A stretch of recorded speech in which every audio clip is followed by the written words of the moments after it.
Today we will study about exodontia. So, definition of exodontia: the painless removal of whole tooth or root with minimal trauma to investing tissues so that the wound heals uneventfully and no post-operative prosthetic problem is created. Then, types of exodontia: intra-alveolar or conventional or forceps, that is forceps plus elevator we use. Then second one is transalveolar. It is also called as a surgical extraction. Now, where the exodontia is indicated: first, severe caries; 2, severe periodontal diseases; 3, prosthodontic purpose; 4, orthodontic purpose; 5, supernumerary teeth; 6, impacted tooth; 7, over-retained deciduous tooth; 8, teeth from fracture line; 9, teeth involved by tumor or cyst; 10, teeth not responding to the endodontic treatment. Contraindication: first, systemic. It includes severe uncontrolled diabetes mellitus, severe myocardial infarction, uncontrolled leukemia and lymphoma, bleeding disorder, pregnancy, that is first and third semester.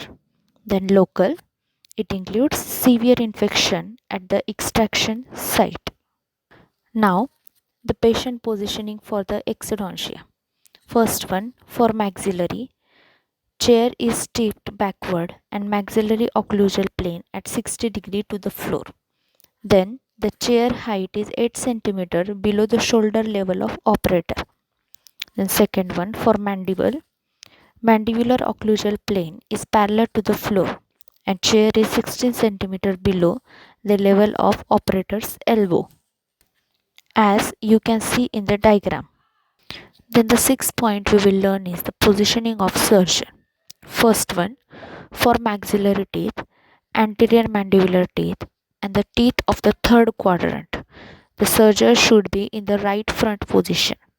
And for the teeth of fourth quadrant, the surgeon should be in the right back position. Now we will see the complications, that is where we should not continue the exodontia. First one, fracture of tooth, alveolar bone, maxillary tuberosity. Second one, soft tissue laceration. Third one, dry socket. Fourth, trismus. Fifth, postoperative pain. Sixth, hemorrhage. Seventh, displacement of tooth into the adjacent spaces. Eighth, displacement of tooth into the maxillary sinus. Ninth, infection. 10th, breaking of the instrument. 11, injury to the tongue. 12th, mandible fracture. 13th, injury to the inferior alveolar nerve, lingual nerve. 4th, extraction of the wrong teeth. 15th, dislocation of the condyle. 16th, swallowing of the teeth. Now we will see the basic principles of exodontia. First one, expansion of bony socket. Second, use of fulcrum and lever. Third, insertion of phage. And fourth, wheel and axle. So now first, expansion of bony socket. In that, expansion of bony socket by the use of wedge-shaped beaks of the forceps. The forceps should be seated with a strong apical pressure to expand crestal bones and to displace the center of the rotation as apically as possible. Then, second, the use of fulcrum or lever.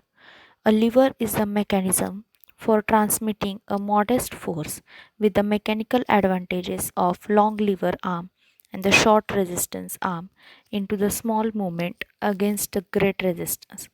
In this, long arm produces the less force and short arm produces the great force. Then the third one, wedge principle. Some elevators are designed primarily to be used as the wedge.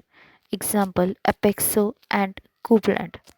These elevators are forced between the root of the tooth and the investing bony tissue parallel to the long axis of the tooth. Then the fourth one, wheel and axle. When one root of the multi-rooted tooth is let in the alveolar process, the pennant-shaped elevator is positioned in the socket and turned. The handle then serves as axle, and the tip of the triangular elevator acts as a wheel and engages and elevates the tooth root from the socket. If you like the video, press thumb, share and subscribe the video. Thank you for watching.